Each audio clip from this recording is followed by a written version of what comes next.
So you guys probably saw that we've seen the reports of this missile and drone attacks on Israel from Iran specifically, and I think this is the first time a specific Iran to Israel attack has happened. Obviously, there's been funding of other attacks, and think of Hamas. So most of it, I guess, was intercepted and deterred. But that's, we're kind of on the precipice, and we just had an eclipse of the sun as well. It's the end of the world. So I think a lot of people are seeing that and are kind of reading the proverbial writing on the sky. The tea leaves or whatever. But obviously, just kind of reactions to that. So apparently some of this came from Yemen, some parts of Syria. I mean, so it's several of them around there. Some of them, they said, came from Iraq. So I think they've been kind of preparing for this for over a week now. So it's just kind of crazy to hear because, I mean, at least for my lifetime, well, I mean, it would be for your lifetimes too because I'm older, but you're much older my whole than me. lifetime. Much older. You're much older. Just a little bit. But, we've been kind of surprised it hasn't, something like this hasn't happened before now. I mean, I guess, going back to the 80s and the 6-Day War, I mean, I remember that. And so I remember, they kicked the Lebanese butt, and so they kind of stepped back from it. And I think everyone over there saw that as a watershed moment of we've got to really step up if we're really ever going to, come after Israel. And so to me, it's a sign of arrogance and possibly stupidity on the Iranians' part to go in there and start picking, start to go after Israelis. I'm not saying it's not justified, but from the Iranian perspective, I'm not supporting Iran at all. I mean, Israel did hit with a strike and killed 2 Iranian generals. Right. So I mean, this was not just something which is that they just decided to attack. This was in response. Yeah, no, it was. And I think about this too in terms of, obviously we all were, just saw with horror the attacks on October 7th, which seems like a million years ago with the way the news cycle works now. With Hamas and the attacks on Israel, and then the kind of the near constant bombardments and retaliation attack that's been happening there. The war that's being waged there, or the response to aggressors, however you want to say it. But just kind of see where does this end up? And I think that's maybe the question. Obviously, the people that are on the ground there that are suffering, there's people in Israel living out of fear with the Iron Dome, I guess it's called, protecting them and trying to make sure there's no gaps in that. But then also to the people in Palestine or other places as well, or in Iran when a retaliation of some sort happens. Who benefits from this, and where does this end? What's the end game here? And is there a way to actually work towards peace in the midst of this? So I don't know, maybe just that. Do you guys see? I mean, from just our perspective. Yeah, I mean, you're talking about, you can kind of understand the conflict that's going on between the Palestinians and the Israelis. They're fighting over the same plot of land, and so you can kind of understand that the interference from outside. I do understand that it's retaliation, but like you said, that starts to make less sense to me. At least I realize ideologically that the Iranians have said in the past that, a great world will be a world in which Israel didn't exist. So I do get that, but it doesn't seem like anyone's been willing to act on that until now. And so, the things that this could mean, the first thing that I heard is as far as someone telling me about it was have you seen World War III had started? Yeah. That was the way it was put to me when I went to go read the news on it. So I didn't know what was actually going on. So, well, I think too, maybe thinking about this in terms of, often our reaction can be just whatever is in our nation's best interest or what our allies' best interest. Just thinking about that, we got to destroy the enemy. But man, I think maybe just being much more intentional. I'm saying this for myself. I don't think I pray for peace enough because there's things that are beyond. Whatever, I don't trust world leaders to work towards peace. I don't trust them. I think there's unfortunately financial incentive to continue wars and supporting wars, and not to be kind of maybe pessimistic about this, but that's definitely a huge driving factor for this. So I think man, we need God, and so whether it's the end of the world or not, or World War III or not, man, we need Jesus. Jesus is the Prince of Peace, and to work in the minds and hearts of those who are making these decisions, because without that, we're out of luck, you know? Yeah. And just praying for those people that are suffering too. So, Father Tom, is there any of this in Scripture? What, Persia? The Persians, which is modern day Iran. So yeah, I mean, this has been going on for a long time, and that's the thing is anyone who looks at the conflict superficially, like this is not just like a few people who are benefiting this. There's a lot of cultural, like you're looking at Shia, Shiite, I mean, two different major branches of Islam. Iran's a major theocracy. Like so, I mean, to a certain extent, their political leaders are people like us. Yeah. So like you're, and that's really what you're dealing with Iran. So like you're also dealing with people who believe that they are right. Yeah. Right. And so that's the hardest thing. It's like if you have people who you believe that they're right, Israel believes that they are right in what they are doing in Gaza right now. Just like Hamas also believes that they are right. Right. Right.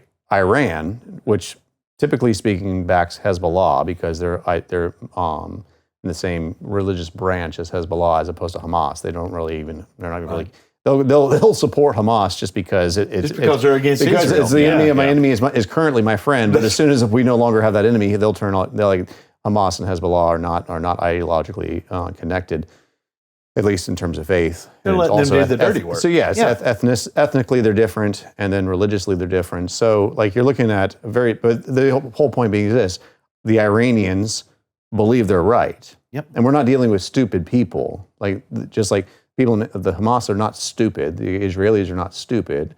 The Iranians are not stupid. And I think that the danger that I see from the Western world is that sometimes, at least I hear commonly, is that people look at these other cultures and they think, oh, they're just uneducated or they're stupid or they just don't understand. These people, like the Iranians are they're highly educated. Like they believe differently. Right. The same thing, like the Russians right now and the Ukrainians. Like the Russians believe that they're right. Yep.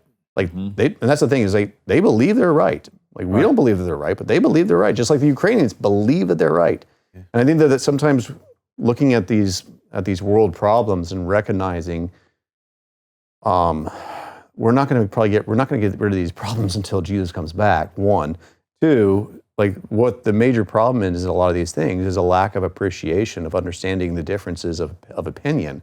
And that's why when we try to sync up opinions and try to say, well, the reason why they don't agree with us is because they're uneducated, they're stupid. Right. They have different beliefs. Right. Like they have different belief systems. Like even in Russia, like people who like, well, the Russians are Christians. I'm like, they're Orthodox. Mm-hmm. Russian Orthodox. Russian Orthodox. Yes. Yeah. Right? That's why the patriarch of the Russian Orthodox Church is right behind Putin. People are like, well, he's just a patsy.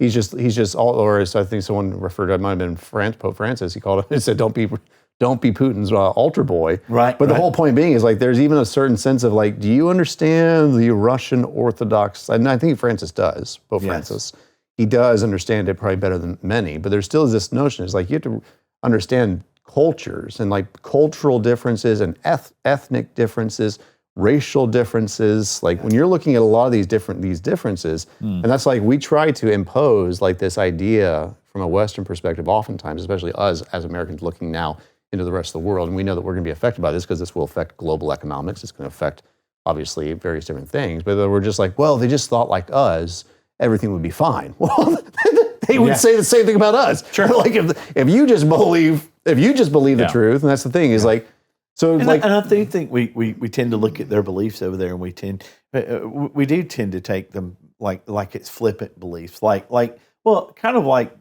children, you know, when this child's wrong and this child's wrong, and if you could just get them to reason a little bit, then they could come to understand and be friends. But sometimes again. you have to realize like some siblings will never get along. That's right. And like the Persians have been there. Iran, which is part is Persia. Like they're Persians. The Persians have been there longer than Western civilization. Right. So like you're not dealing with Iran. You're not dealing with like a few like strongmen leaders. You're dealing with a whole culture. Sure.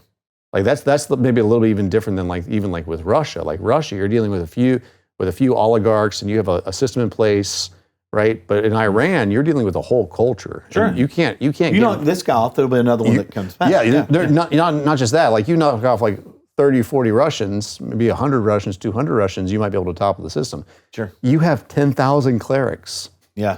Like you have a whole system in place with Iran. That's what I'm saying. You'd have to wipe out the whole. I'm not saying to do that, but you'd have to wipe out the whole civilization to stop it because it's not going anywhere. No.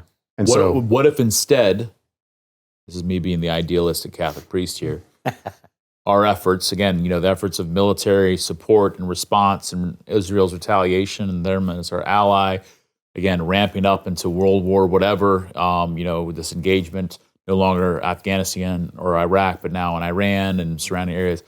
What if instead all of our energies went towards, let's convert the hearts and minds of these people? Yeah. Well, I mean, that's I'm with you. Yeah, I mean, that's Pope Francis. To Jesus, that's absolutely. That's not to democracy, not to Americanism or materialism or drinking Coke and using Amazon.com like to Apple watches. Yeah. I mean, which we've tried to do. That's what Francis of Assisi. Yeah, they've got all that, and they're still not. Yes. Yeah, Francis of Assisi, when he went to Egypt, basically as a protest against the Crusades, which I think is very interesting. If we look now back and we look at the actual history and realize that not all the saints were on the same page of the Crusades. Right. Francis, who had been in prison and who had dealt as a prisoner of war, and he knew what war looked like. Francis was very anti-Crusades. Saint Francis of Assisi. Francis, right? not Pope Francis, although he's also he is. anti-Crusades and war. And we can get into an interesting conversation on that. But Francis of Assisi went to Egypt, like protesting the Crusades and trying to stop that, and basically doing exactly what you said. And that's the thing. It's like he showed up, was actually welcomed by the Sultan. Right, and that he was actually given hospitality by the Sultan, and actually, from according to the accounts, is that at the very end of the trip, Francis, who knew that he might get martyred and possibly wanted to get martyred, right? Francis was basically sent home with protection from the Sultan, who told him, Francis, if all Christians were like you, I'd become Christian. Yeah. He's like, but I don't think that you actually are Christian. I think you're an anomaly, because all the Christians I know, the 99.9% of them, they're all trying to kill me. Correct. He's like, so I think that I don't know if you say you're a Christian. He's like, but I have all these other Christians. He's like, I think that you are not the Christian. I think you're the anomaly. He's like, so I'm not going to become a Christian, because he said, but if they were all like you, I would become Christian. But Francis, they're not all like you.